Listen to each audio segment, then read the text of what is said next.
ako para sa paano gumawa ng video para mabash. Charot lang. Pero seryoso mga bes, eto na naman ako at gumawa ng interactive game/lesson na inspired sa Who's That Pokemon? Charot, pero this time, Who's That Professional? O diba, talagang nakakabaliw ang concept na to. Pero dahil adrenaline rush ako palagi, o dahil basta teacher tayo na walang choice, natapos ko siya in just 2 days. Yes, 2 days na 3 oras lang ang tulog ko per day. Pero worth it naman, kahit mukhang panda na talaga ako, Charles. Sure. Ang pinakamahirap sa process na to, syempre, tararan, the idea. Ano bang concept? Paano gagawing interactive? Yun ang pinakamahirap kasi wala talaga akong ka-idea paano gumawa aside doon sa mga YT University. So tapos, paano gagawing interactive? Dadagdagan mo pa ng background scenery. So isipin mo ano ba yung background mo? Ano yung concept? Lalagyan mo pa ng voice over tapos ilalagay mo sa animation.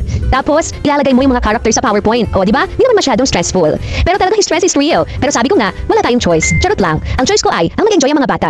Pati para hindi na din mahirapan ang mga teachers. So itong ginawa ko. Ginawan ko ng animation para sa 20 professionals. Agad-agad, my gulay. Pinatay ko ang sarili ko sa 4 na baso ng kape per day. Oh my God. So I would like to thank my coffee sponsor. Of course, it's me. Pero teka, sino ang hindi gagawin to para na makita ang mga bata na masaya, engage at natututo? Ha? So ito na pinakakahintay ko, ang araw ng judgment. Maglalaro na kami ng Who's That Professional? Medyo may kaba lang ako kasi baka sabihin nila, ano ba to? Napaka-boring.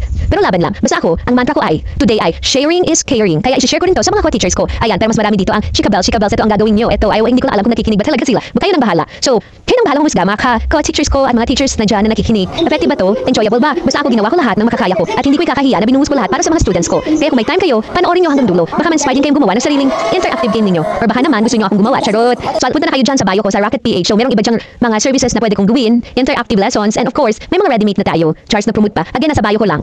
So, eto mga best, kape muna tayo. At tara na, sa interactive learning adventure na. Pinasaya, pinagpawisan, di nakatulog, pero worth it. Let's go!